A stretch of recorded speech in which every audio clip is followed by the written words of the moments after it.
আসসালামু আলাইকুম। মজার আর একটি রেসিপি নিয়ে চলে আসলাম। এই যে আমি প্যাকেট থেকে ঢেলে নিচ্ছি ফ্রোজেন করা, এটা কী বলে, লতি। ফ্রোজেন করা লতি আমি বের করে রেখেছি, নর্মাল হয়ে এসছে। এটাকে এখন খুব ভালোভাবে ধুয়ে নেব। আর এটা করবো আজ চিংড়ি মাছ দিয়ে। দেখো ঝটপট কীভাবে করা যায় আমি দেখাচ্ছি। আচ্ছা, এবার এই যে ধুয়ে নিলাম, ধুয়ে ঝরিয়ে নিয়েছি।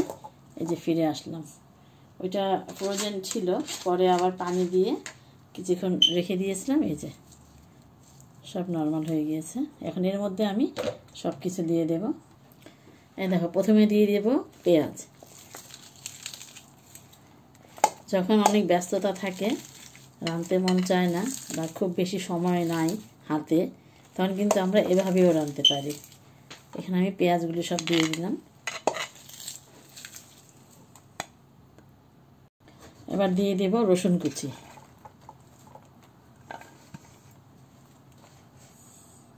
আচ্ছা, এবার দিয়ে দিচ্ছি কিছু গুঁড়া মশলা। এই রেগুলার মশলা নিয়েছি এখানে। এই যে জিরার গুঁড়া, মরিচের গুঁড়া, ধনিয়া গুঁড়া, হলুদের গুঁড়া আর প্রয়োজন অনুযায়ী লবণ। দিয়ে দিচ্ছি আদা বাটা। এবার দেব চিংড়ি মাছ।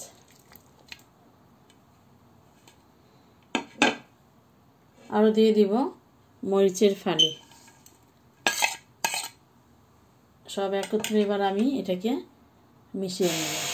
আরও দিয়ে দিচ্ছি প্রয়োজন অনুযায়ী তেল।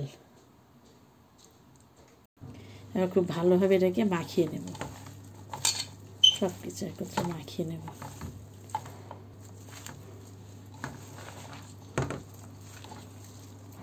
এই যে ভালোভাবে মাখিয়ে ফেলেছি। এবার আমি দিয়ে দেব কিছু পানি। দিয়ে দিলাম পানি। এবার দিয়ে আমি এটাকে চুলায় বসিয়ে দেব। এবার আমি এটাকে ঢেকে রান্না করব। ফিরে আসলাম অনেকক্ষণ পর। এই যে, আর এবার আমি দিয়ে দেব আমার বানিয়ে রাখা আচার। এই যে বানিয়ে রাখা আচার দিয়ে দেবো একটু, আর অবশ্যই এক টুকরা লেবুর রস।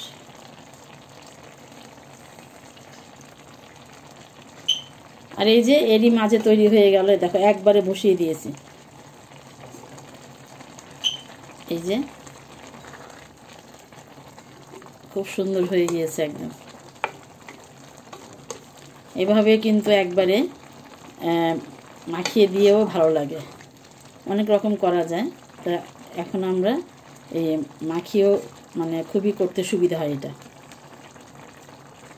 মাখিয়ে দেখলাম ভালো হয় অনেক, তো আমি এই জন্য শেয়ার করতে আসলাম।